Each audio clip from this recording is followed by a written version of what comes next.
Fine. So we are talking about heritage management. Whatever the rich culture that we have in India from the past and whatever the relics are there with us right now, हमारे पास जो भी पहले के ancient times से लेके medieval times से लेके modern times तक के जितने भी हमारे पास oral sources है, written sources है या material sources है past history के, वो हम उसको कैसे preserve करते हैं, कहाँ पे उसको डिस्प्ले करते हैं और कितने एक्सटेंट तक कितने सालों के लिए हम वो चीज को प्रिजर्व कर सकते हैं, कैसे किया जाता है, कौन सा इंसान उस चीजों को प्रिजर्व करता है, that is all what we are gonna study in this chapter. So if you look at the introduction of the chapter itself, here if you look at the very beginning of the paragraph, if you look at this part, here it has been said that all the sources of history, ancient medieval और modern history के जितने भी sources हमारे पास है, जो भी हमारे पास सबूत बचे हैं, उन सारे सबूतों को और जितने भी पास्ट हिस्टोरिकल बुक्स है, पहले के जमाने में जो लोगों ने मैन्यूस्क्रिप्ट्स लिखे हैं, हाथों से जो बुक्स लिखे हैं, से लेके पहले के जमाने के जो भी प्रिंटेड बुक्स है, इन सारी चीजों को हम आज के डेट में कैसे हम प्रिजर्व करते हैं, इसके ऊपर हिस्टोरियंस कैसे काम करते हैं, that is all what we are going to learn today. So talking about libraries, talking about museums, and talking about archives, these are the three places where all these historical records are being preserved. Libraries की बात करें तो वहां पे हम पुराने books को या मे बी वो पुराने बुक्स के रेप्लिकास को, उनके डुप्लीकेट कॉपीज को, या मे बी वो बुक्स के ऊपर जो दूसरे ऑथर्स ने आके दूसरे बुक्स लिखे हैं, उनकी कॉपीज को प्रिजर्व किया जाता है लाइब्रेरीज में. म्यूजियम्स की बात करें, then all the written sources as well as all the artifacts, especially artifacts, पहले के जो कॉइन्स है, पहले के जो स्टैचूज है, फिगरीन्स है, इन सब चीजों को प्रिजर्व किया जाता है म्यूजियम्स में. Archives in India, there are 28 states, so every state has its own archive. अगर तुम यहाँ पे मुंबई में बात करो तो एल्फिस्टन कॉलेज के पीछे एक बहुत बड़ा बिल्डिंग है जो यहाँ पे मुंबई का आर्काइव है.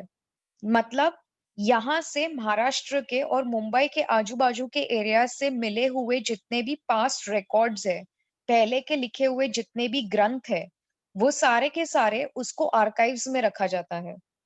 So here only those people who pursue PhD या वो लोग जो रिसर्च करते हैं, जो ऑलरेडी हिस्टोरियंस है, उनको ही ये आर्काइव्स में जाने का मौका दिया जाता है. Because archives and museums are such places where the conservation work takes place. ये जो ऑब्जेक्ट्स मिले हैं या ये जो पहले की चीजें मिली है, उसको कैसे कंजर्व किया जाए, उसको कैसे प्रिजर्व किया जाए, ये एक बहुत बड़ा आर्ट है. It is a hell lot of study which includes behind it. So this is all what we are gonna study. इसके अलावा हमारे पास जो आर्टिफैक्ट्स है, जो रिटन सोर्सेज है, जो ओरल सोर्सेज है, इसके ऊपर फिर रिसर्च काम होता है. वो रिसर्च से जर्नल्स लिखे जाते हैं, पैम्पलेट्स लिखे जाते हैं, लीफलेट्स लिखे जाते हैं या उसके पोस्टर्स बनाए जाते हैं so that public is aware about what is been researched. हो सकता है recently just 6-7 years back, if you go to the national park, जो मुंबई का संजय गांधी नेशनल पार्क है, if you go over there, just next to the Kanheri caves, there were more other caves which had been discovered. तो वहां पे जो discovery हुआ था, उसमें हम देखते हैं कि वो केव्स जो डिस्कवर हुए थे, वो केव्स की वॉल्स के ऊपर बहुत सारी लिखावट मिली थी इन प्राकृत लैंग्वेज. तो वो क्या डिस्कवर हुआ, हिस्टोरियंस ने जाके वहां पे रिसर्च किया कि वो वॉल्स पे क्या लिखा हुआ है, and what were the people in the past trying to tell us by writing all those things on the walls. तो उस चीज के लिए फिर बहुत सारे बुक्स लिखे गए. जो हिस्टोरियंस वहां पे रिसर्च करने आए थे, उन्होंने जर्नल्स लिखे, उन्होंने वो सारा इंफॉर्मेशन लिखा जो उनको वहां से मिला. पैम्पलेट्स, लीफलेट्स, पोस्टर्स बनाए गए so that publicly people living in Mumbai, they are aware about a new research which has been made. So leaflets are nothing else but just a, piece of paper on which the information has been given that in so and so area such things have been discovered, and if maybe the people are allowed to go and visit that place. So these are the few things. These are the few things which the historians they do ahead. Next, moving on to the other part of your chapter. This is the important one. We are talking about sources of history, their conservation and preservation. Sources of history में 3 sources आते हैं। ये तुम लोगों ने 8th standard में पढ़ा है। ओरल सोर्सेज होते हैं, रिटन सोर्सेज होते हैं और मटेरियल सोर्सेज होते हैं। ओरल सोर्सेज को कैसे तुम कंजर्व करते हो, उसको तुम कैसे बचा के रख सकते हो और उसको कैसे तुम प्रिजर्व कर सकते हो कि वो आगे के आने वाले सालों तक वो आगे की जनरेशंस भी उसको देख पाए। So conservation means when you find that particular thing, you try to put it together, you compile it together, and then you preserve it. Preserve तुम इसलिए करते हो ताकि तुम्हारी आगे की generations भी वो चीज को cherish कर पाए। So talking about historical sources, when we talk about historical sources, there are 3 sources. The very first source, the very first source over here will be the oral sources. Then we have the written sources, and on the next page, we have the material sources. So first, we will discuss all the oral sources of history. अभी oral sources of history exactly होता क्या है?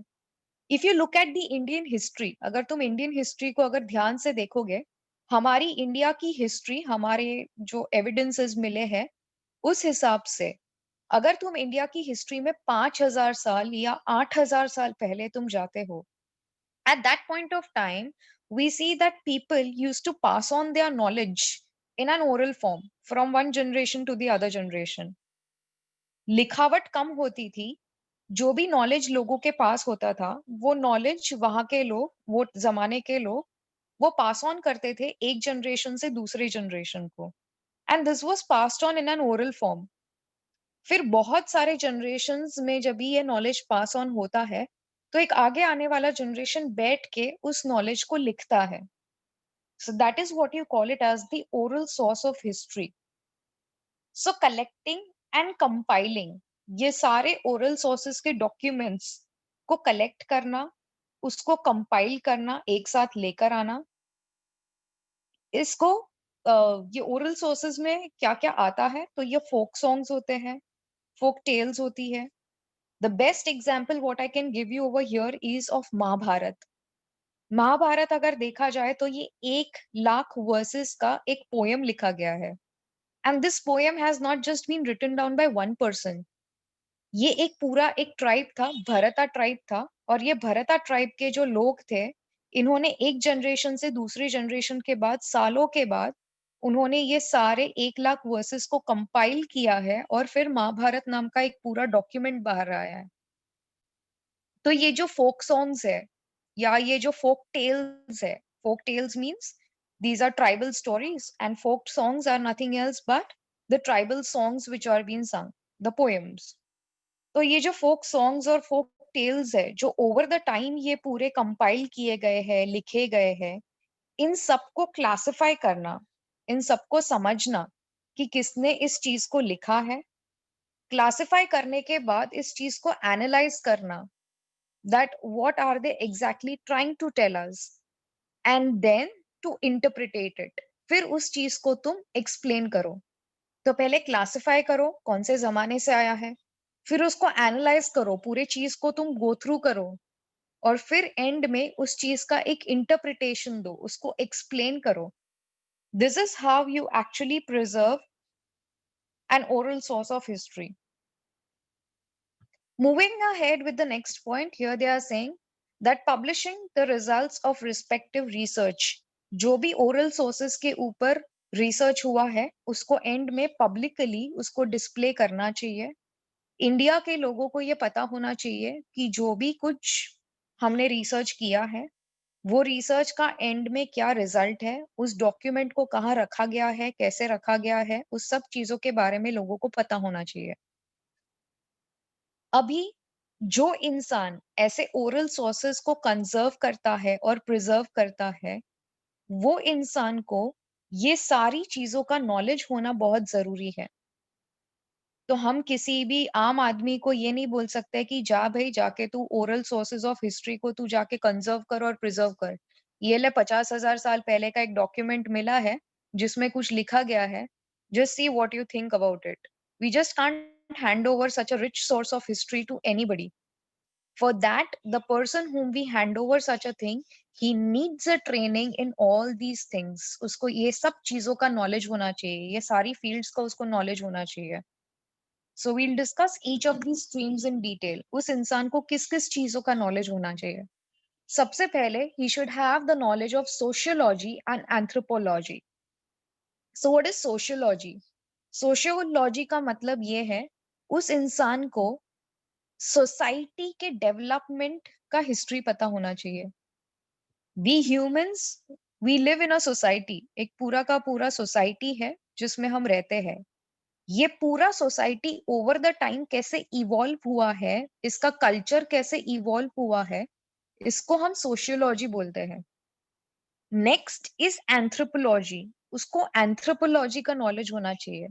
मतलब यहाँ पे हम society की बात नहीं कर रहे हैं, हम एक इंसान, एक ह्यूमन बीइंग के बारे में बात कर रहे हैं कि उसका साइकोलॉजिकल डेवलपमेंट, उसका दिमागी डेवलपमेंट कैसे हुआ है और उसका कल्चर ओवर द टाइम कैसे डेवलप हुआ है.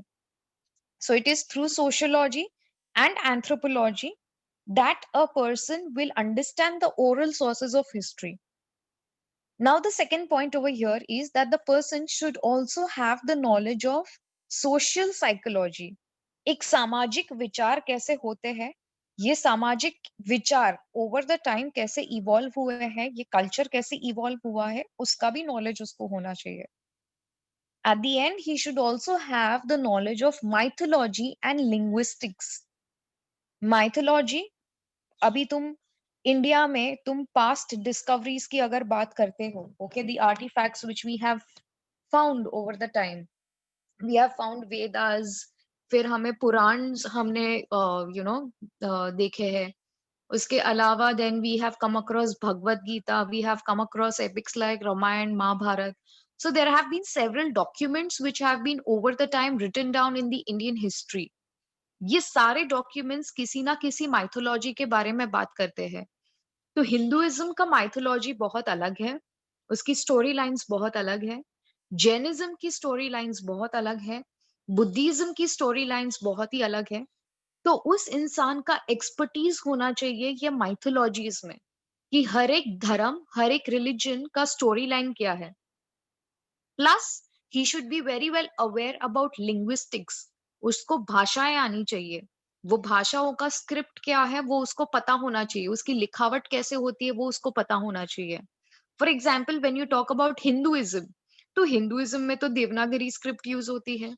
हिंदुइज्म के अगर तुम पहले के डॉक्यूमेंट्स देखोगे तो वहां पे संस्कृत में डॉक्यूमेंट्स लिखे गए हैं. संस्कृत भी दो तरह का होता है, वैदिक संस्कृत होता है, लौकिक संस्कृत होता है. जैनिज्म देखोगे तो प्राकृत भाषा में लिखा गया है. बुद्धिज्म देखोगे तो पाली भाषा में लिखा गया है. So here if a person is coming across any document, he should be aware of the language in which the document has been written. Language पता हो उतना ही काफी नहीं है. वो डॉक्यूमेंट पढ़ने के बाद अगर उसमें से कोई एक स्टोरी बाहर निकलता है तो उसको दूसरे डॉक्यूमेंट्स पता होने चाहिए जिसमें दूसरी स्टोरीज है जो इसको कनेक्ट करती है. So he should have the knowledge of mythology as well as of linguistics. Next, he should know the science of library. एक लाइब्रेरी को कैसे मैनेज किया जाता है, उसका बुक्स का प्लेसमेंट्स कैसे होता है, उसको आईटी सेक्टर का नॉलेज होना चाहिए, wherein he should know that how these books are supposed to be scanned and they are supposed to be put into a certain website. उसका कैसे सॉफ्ट कॉपीज क्रिएट करना है. Next, he should be knowing history and historical research method. इस चीज के लिए मुझे ज्यादा नहीं बोलना पड़ेगा. You had one whole big one chapter in this text book itself. The very first chapter talks about what is history and what is historical research. तो एक हिस्टोरिकल रिसर्च उसको कैसे करना है, जो भी कुछ उसके पास अवेलेबल है, that is another fact that he has to go across. And at the end, writing of the research reports and articles. उसको जो भी कोई ग्रंथ मिला है उसके ऊपर उसको रिसर्च करना पड़ेगा, उसके ऊपर उसको एक एक्सप्लेनेशन देके अलग से उसका रिपोर्ट तैयार करना पड़ेगा. So if anybody wants to become a historian over here, ये सारी चीजें पता होनी चाहिए, फिर ही तुम लोग बन सकते हो. Next we'll move ahead with the written sources of history. Oral sources के बाद हम लिखावट पे जाते हैं. If you must have known the second chapter in your history text book, अगर तुम लोगों ने तुम्हारे 10th स्टैंडर्ड के हिस्ट्री टेक्स्ट बुक का अगर सेकंड चैप्टर पढ़ा है, तो वहां पे तुम्हें बहुत अच्छे से पता होगा कि हम इंडियंस ने लिखना शुरू किया था कुछ 4,500 साल पहले. Okay, if you go some 4,500 years back into the Indian history, हमारे जो पूर्वज थे इन्होंने लिखना शुरू किया था. वो लोग सिंबल लैंग्वेज में वो लोग लिखते थे. उनकी भाषा बहुत ही सिंबॉलिक थी, not like ABCD used to finish in 26 letters. No, they used to draw symbols, and in that they used to convey whatever they wanted to write. Fine. So if you go back 4,500 years back, then from there we have started writing. ये लिखावट धीरे धीरे develop होती है, हमारी scripts develop होती है, और भी नई भाषाएं इंडिया में आती है. And then over the time we see that we have started writing on coins, we have started writing on copper plates. Copper plates क्या होता है? कोई राजा, for example specially South Indian राजाज, इंडिया के साउथ में जाओगे, साउथ में रहने वाले राजा क्या करते थे? अपना रोज रोज का काम, अपनी रोज रोज की डायरी वो कॉपर प्लेट्स पे लिखते थे. और ये सारे कॉपर प्लेट्स को एक साथ एक रिंग में बांध के वो प्रिजर्व करते थे.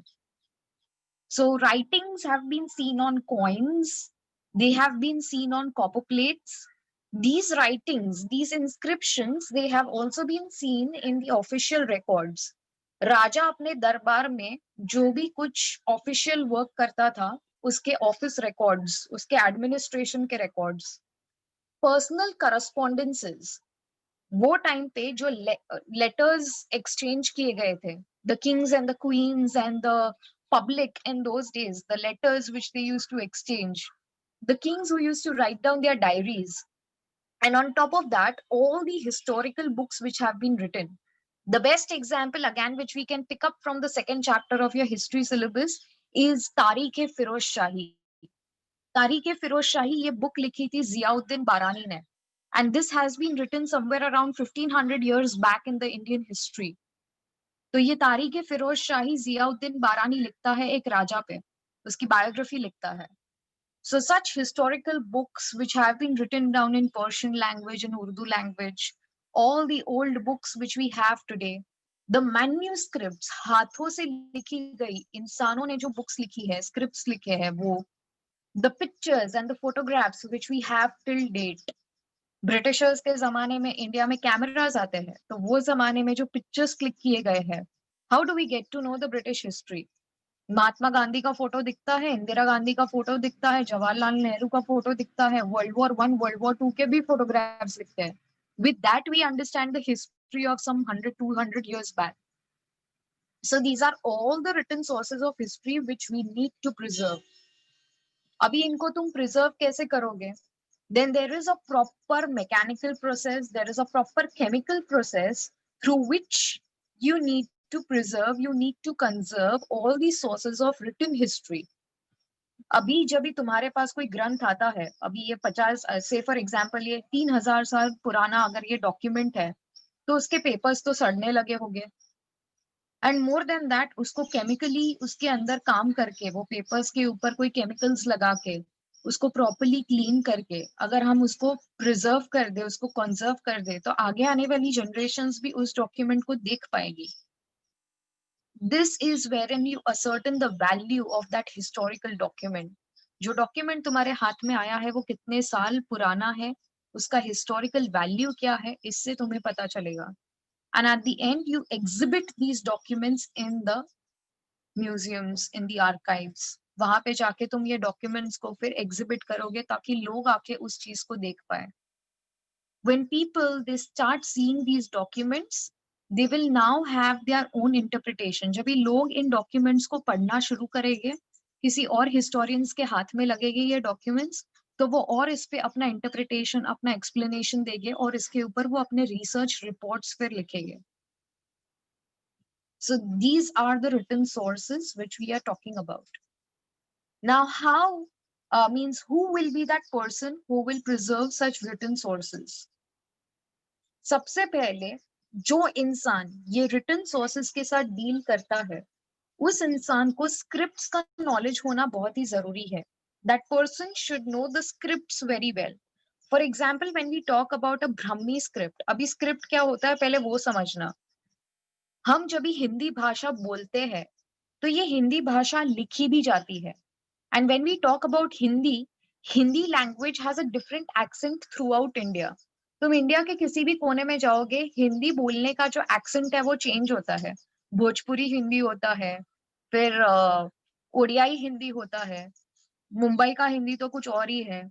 लेकिन ये सारी हिंदी लैंग्वेजेस जो है उसका स्क्रिप्ट एक ही है, जिसको हम देवनागरी स्क्रिप्ट बोलते हैं। वैसे ही ब्रह्मी स्क्रिप्ट होता है for the Sanskrit language, Modi script होता है, पर्शियन स्क्रिप्ट होता है। तो जिस इंसान के हाथ में ये डॉक्यूमेंट्स आते हैं पहले के जमाने के, उसको स्क्रिप्ट आना जरूरी है। ही should know the knowledge of scripts, he should understand the languages and the scripts behind those languages. That person should also have the basic knowledge of the Indian history, of the social organization and the traditions of the past. जिस इंसान के हाथ में वो document आता है, उसको knowledge होना चाहिए पहले के जमाने का, इंडिया की हिस्ट्री का, इंडिया के ट्रेडिशंस का, इंडिया के लिटरेचर के बारे में उसको पता होना चाहिए कि इंडिया में कितने ग्रंथ लिखे गए हैं, कितने ग्रंथ कौन से रिलीजन को, कौन से कास्ट को, कौन से एरिया को, कौन सी डायनेस्टी को बिलोंग करते हैं।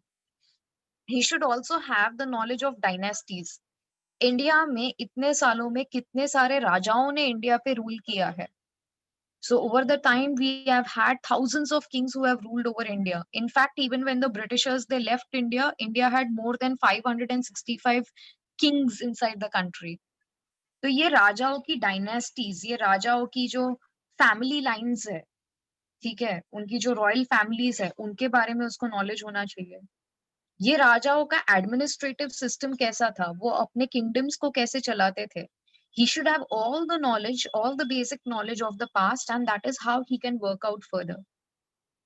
More than that, he should also have the knowledge of various schools and styles of painting and sculpture. Various schools मतलब हम लोग वहां पे वो स्कूल वाले स्कूल की बात नहीं कर रहे हैं जहाँ पे स्टूडेंट्स जाके पढ़ाई लिखाई करते हैं। No, we are not talking about दो स्कूल्स। स्कूल का मतलब है यहाँ पे group of those scholars, group of those artisans at one point of time who had their own style of painting and sculpture. उनका खुद का एक जमाना था जहाँ पे एक ग्रुप था आर्टिशियंस का, क्राफ्ट्समैन का, ओके, जो अपना उनका खुद का एक स्टाइल था पेंटिंग करने का। For example when you go during the times of Akbar, जब भी तुम अकबर के जमाने में जाओगे तो वहां पे बहुत सारे कलर्स यूज किए जाते थे पेंटिंग्स करने के लिए। ह्यूमन फिगर्स वो बीन ड्रॉन, वाइब्रेंट कलर्स वो बीन यूज्ड। लेकिन अगर तुम अकबर के जमाने के पहले जाओगे, दिल्ली सल्तनत के टाइम पे जाओगे, तो वहां के राजा ना कोई कलर्स ही यूज नहीं करते थे। ह्यूमन फिगर्स ड्रॉ करना वहां पे बैंड था। तो हम कौन से जमाने के आर्टिशियन की बात कर रहे हैं, वो भी नॉलेज होना उस इंसान को बहुत जरूरी है। And next, when he gets that document in his hand, he should know कि ये किस तरह का पेपर यूज किया गया है ये डॉक्यूमेंट के लिए, कौन से टाइप की इंक और कौन से टाइप का कलर यूज किया है वो डॉक्यूमेंट को बनाने के लिए। That is all what he should no. Next, he should also know these rest of the things apart from that. So just quickly have a look over here. He should know the stones or the metals which have been used for inscription. Inscription क्या होता है? I hope you guys know that. It is nothing else but an engraved uh, writing which has been done on a stone or maybe on a pillar or maybe on the wall of some cave. तो inscription का मतलब है जो खुदाई करके engrave करके कुछ लिखावट की गई है, उसको हम इंस्क्रिप्शन बोलते हैं। तो इंस्क्रिप्शंस कहाँ पाए जाते हैं? स्टोन्स पे, मेटल्स पे। ये अशोका के टाइम पे बहुत ज्यादा होता था। तो ये कौन सा स्टोन है, कौन सा मेटल यूज किया गया है, ये चीज जानना भी जरूरी है। Say if the bronze metal has been used a lot, that might be कि ये जो मटेरियल हमें मिला है वो शायद हमें ब्रॉन्ज एज से मिला है। या हो सकता है कि अगर आयन बहुत ज्यादा यूज हुआ है तो मे बी आयन एज से आया हुआ ये आर्टिफैक्ट है हमारे हाथ में। So it depends, means where the inscription has been done, on what kind of metal it has been done, how refined the metal is. Next, we have the knowledge of equipment. and of the chemicals which are being used in the process of cleaning, conservation and preservation. जब भी वो written document तुम्हारे हाथ में आता है, उसको किस तरह से उसको साफ किया जाएगा, उस पे क्या-क्या केमिकल प्रोसेसेस होंगे, कौन से टूल्स की ज़रूरत है उस चीज़ को साफ करने के लिए, कंज़र्व करने के लिए और प्रिज़र्व करने के लिए। एंड मोर देन दैट, फिर इस चीज़ को म्यूज़ियम में डाला जाएगा और फिर उसके ऊपर एक सॉफ्ट कॉपी बनाई जाएगी ताकि वो लोगों तक पहुँचे। फिर ये डॉक्यूमेंट को पूरा साफ करने के बाद, प्रिज़र्व करने के बाद हिस्टोरियंस आके उसके ऊपर रिसर्च का काम करेंगे। They'll make reports, they'll make articles on it, and then they'll publish it. So that's all about oral sources and it's about the written sources. If you have any doubts still here, you can just post it in the chat box. I'll read them out and then we can discuss. So Ojas has written about the Vakataka dynasty. Yes, it was one of the dynasties from the south. Rudrasena was the king of that Vakataka dynasty then. Okay. Next, Grisha, she has this question that what are the schools of study of history and the social sciences? Is that your question or is it a comment? Okay. We'll just move ahead with the Mayank Chaudhary has replied about the Chola dynasty. Yes, absolutely right. Even Chola dynasty, the Chera dynasty, then we had the Pallava dynasty, we had the Pandyan dynasty, many of the dynasties of the south with amazing stories and literature which they have had in the past. Okay, fine. We'll continue ahead with this chapter. So we'll now talk about the material sources of history. Material sources मतलब हम लोग artifacts की बात कर रहे हैं, fossils की बात कर रहे हैं. For example, if you go some say 4,500 years back into the Indian history, we had Harappan civilization. तो हमें वहां से क्या मिला है? हमें वहां से seals मिले हैं, फिर वहां से हमें statues मिले हैं, figurines मिले हैं. Next, if you come a bit ahead, then we have the Mauryan Empire. तो मौर्यन एम्पायर के टाइम पे हमें क्या मिला है? तो वो जमाने में अशोका ने क्या किया? he built pillars, he built the Sanchi Stupa. तो वहां से हमें फिर दूसरी चीजें मिली. So what basically happens over here? When the archaeologists they go to a particular site, अभी archaeologist कौन होते हैं ये पता होना चाहिए. There is a difference in between a historian and a archaeologist. Archaeologist वो historical site पे जाता है, वहां पे वो खुदाई का काम करके जमीन के नीचे से वो आर्टिफैक्ट्स को निकालता है अच्छे से. उसके ऊपर वो कार्बन डेटिंग करता है. Carbon dating means you are counting the layers of carbon which have been created on that artifact. Okay. And फिर उससे अंदाजा लगाया जा सकता है कि कितने साल पुराना वो पर्टिकुलर ऑब्जेक्ट है. सो जब भी हम लोग ये आर्टिफैक्ट्स को कलेक्ट करते हैं, collecting of artifacts is very important. Then classifying them, उसको फिर क्लासिफाई करना कि ये किस हिस्टोरिकल डेट को बिलोंग करता है, किस जमाने को बिलोंग करता है, कितने जमाने पहले का है, कितने साल पुराना है, उसका टाइप डिसाइड करना. और फिर एंड में प्रिपेयरिंग द इंडेक्सेस, उसके बारे में लिखना. जितने भी ऑब्जेक्ट्स मिले हैं, जितने भी आर्टिफैक्ट्स मिले हैं, उसका प्रॉपर इंडेक्स बनाना कि ये किधर किसको कहाँ कैसे बिलोंग करता है. Next, you are suppose to complete the mechanical and the chemical processes. Properly उसको कैसे प्रिजर्व करना है, उसके ऊपर क्या क्या केमिकल्स लगाने हैं ताकि वो कंजर्व हो, प्रिजर्व हो और आगे आने वाली पीढ़ियां उस चीज को देख पाए. एंड नेक्स्ट, अगर जरूरत पड़े तो ऐसे आर्टिफैक्ट्स का रेप्लिका बनाना, उसका डुप्लीकेट बनाना और म्यूजियम्स में रखना ताकि पब्लिकली लोग इसको देख पाए. Next we will have the historians coming into picture. इसके बाद हिस्टोरियंस आते हैं जो इस चीज पे रिसर्च करेंगे और रिसर्च करने के बाद वो अपने आर्टिकल्स लिखेंगे, अपना एक्सप्लेनेशन लिखेंगे about all the collected artifacts. At the end, we have classifying of fossils of animals and plants and preparing indexes. हो सकता है कभी कभी if you go into the Egyptian deserts, वहां पे हम देखते हैं कि आर्कियोलॉजिस्ट आए दिन वहां पे कोई ना कोई खुदाई का काम करेगा और नीचे से, जमीन के नीचे से उनको एनिमल्स के या प्लांट्स के उनको रिमेन्स मिलते हैं. तो इससे फिर पता चलता है कि ओके फाइन कितने साल पुराना है. And then they make a proper index of it, they make a proper record of it, and they write down details about the thing which has been found. At times these fossils are being also put into museums. इनके replicas को, इनके duplicates को फिर museums में रखा जाता है so that the people can see them again. Next we'll move on to the necessary training. वो इंसान जो ये material sources के साथ deal करता है, उसको क्या क्या समझना, किस चीज का knowledge होना जरूरी है. So he should have the basic knowledge of archaeology. उसको पहले आर्कियोलॉजी क्या है वो चीज उसको पता होनी चाहिए.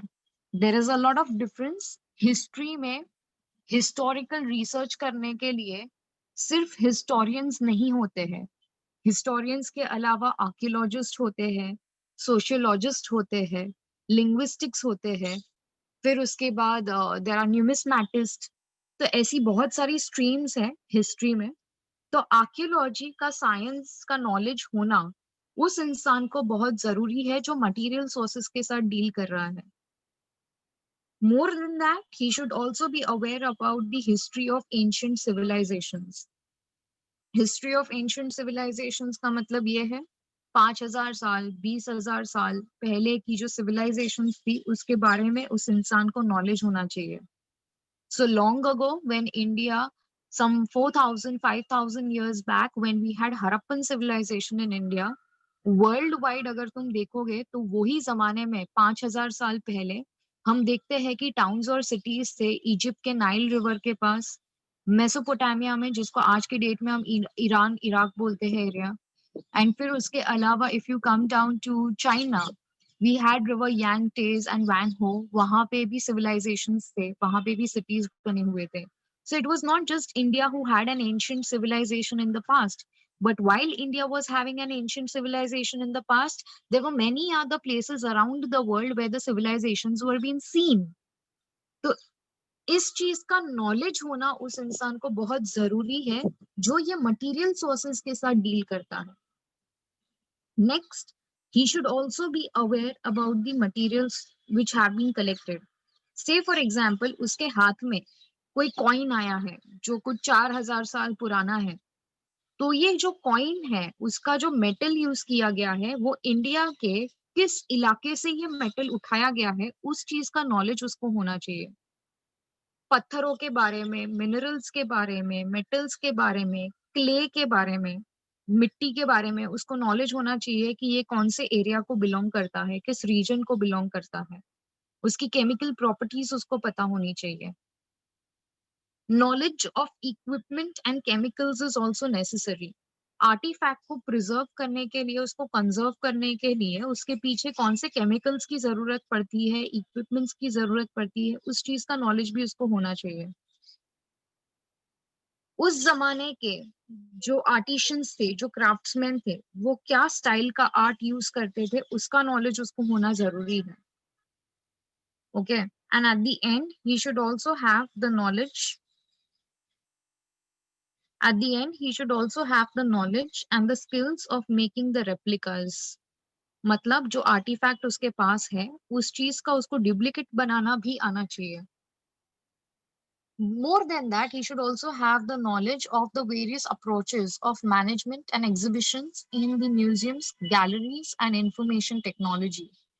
He should know very well how to do exhibitions in the museums. He should also have the knowledge in the IT sector. And more than that, eight the and historians आएंगे उस मटेरियल ऑब्जेक्ट के ऊपर और research करेंगे, अपने documents लिखेंगे, articles लिखेंगे और फिर पब्लिकली उसको डिस्प्ले करेंगे. Any doubts still here? Then just let me know or else we will move ahead with the chapter.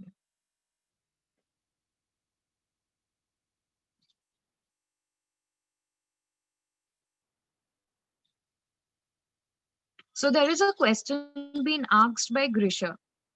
Will not someone raise a question if the replicas of inscriptions and historical things are not historic things are not kept original in the museums? Will not it be wrong to keep the authentic and the real inscription or the historical things? You mean to say कि जो museums होते हैं वहां पे क्यों वो लोग original object पहले का प्लेस नहीं करते और क्यों उसका डुप्लीकेट प्लेस करते हैं? This is only done to preserve that object on a very honest note. अगर तुम जाओगे, especially if you go to, say for example, okay, just for your example, if you go to Italy, अगर तुम Italy में जाओगे तो originally if you go to Florence, Florence में एक बैपिस्ट्री आता है। वो बैपिस्ट्री का जो दरवाजा है, these were two pairs of bronze doors which had been made by Lorenzo Ghiberti in the past.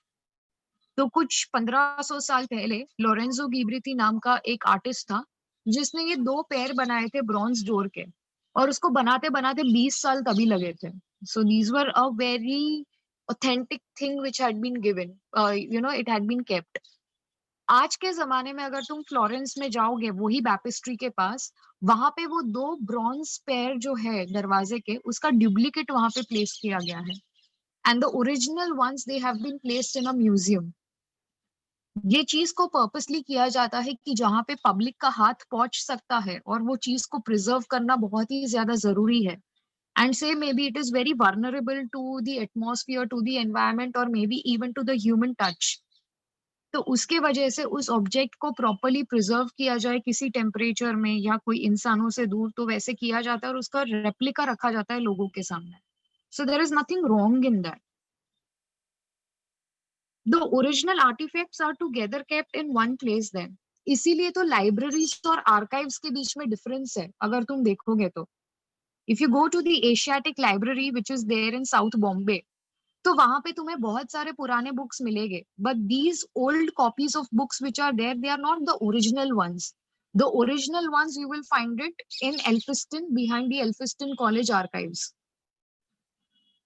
तो हम लोग जानबूझ के आर्काइव्स इसलिए प्रिजर्व करते हैं, ओरिजिनल चीजें हम लोग इसलिए लोगों से, पब्लिक से दूर रखते हैं, ताकि आगे आने वाले अगर कोई हिस्टोरियंस है या कोई स्टूडेंट्स अगर पीएचडी परस्यू कर रहे हैं, किसी समझदार इंसान के हाथ में वो लगे और वो समझदार इंसान को पता हो कि उस ऑब्जेक्ट के साथ कैसे डील करना है, उसको रिसर्च काम के लिए रखा जाए, वो ज्यादा बेटर है। वरना लोगों के सामने तुम रखोगे, उसका कोई मतलब नहीं है, वो बिगाड़ के चले जाएंगे।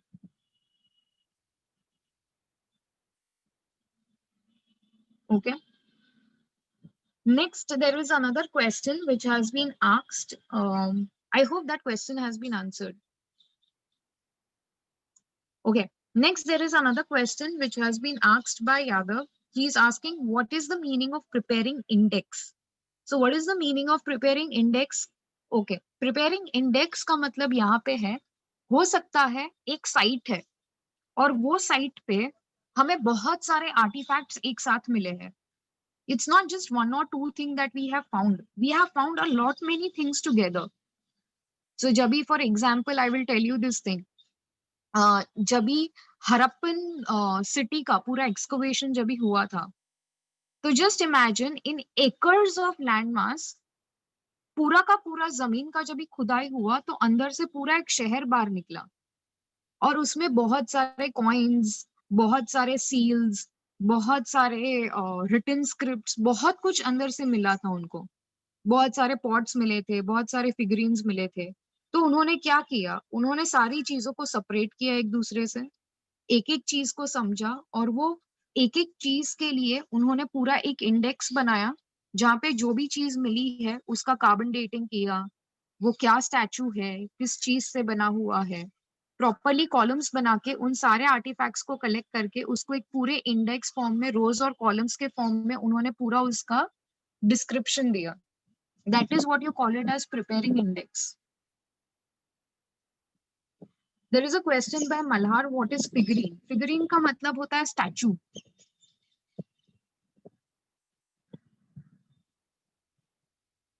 Okay.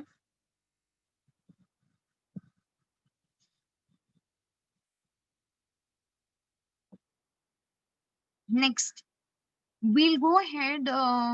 Okay, fine. We'll discuss one more another topic for the day, and then we'll end the lecture for today. Okay.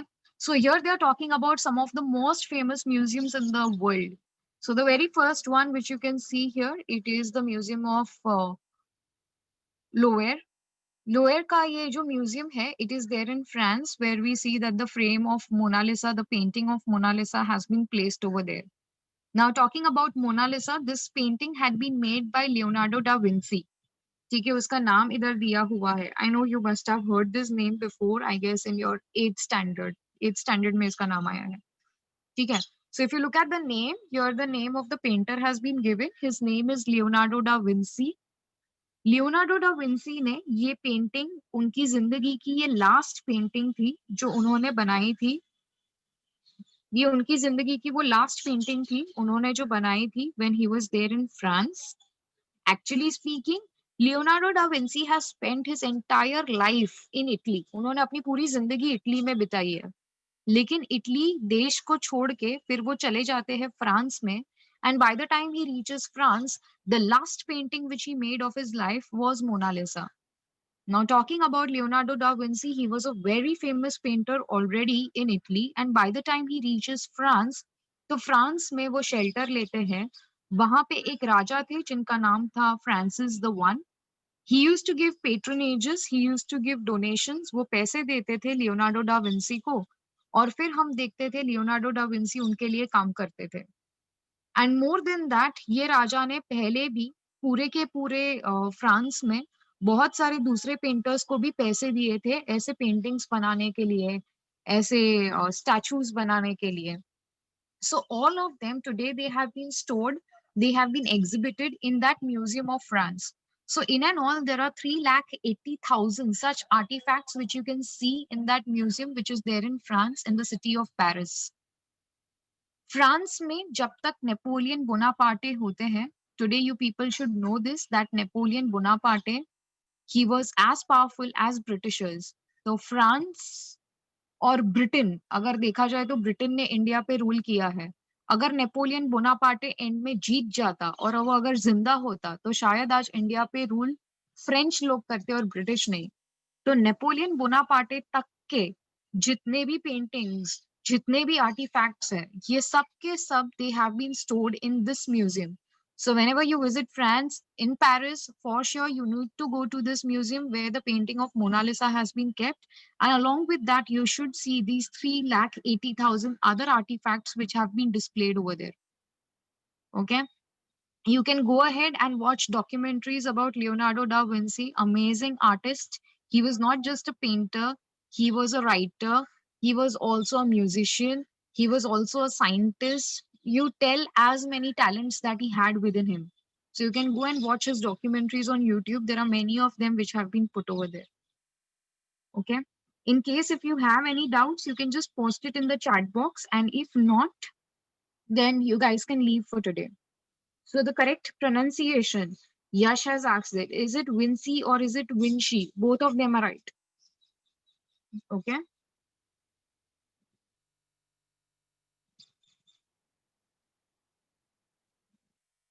Fine. If you have any doubts, just post it in the chat box or else we'll end the lecture.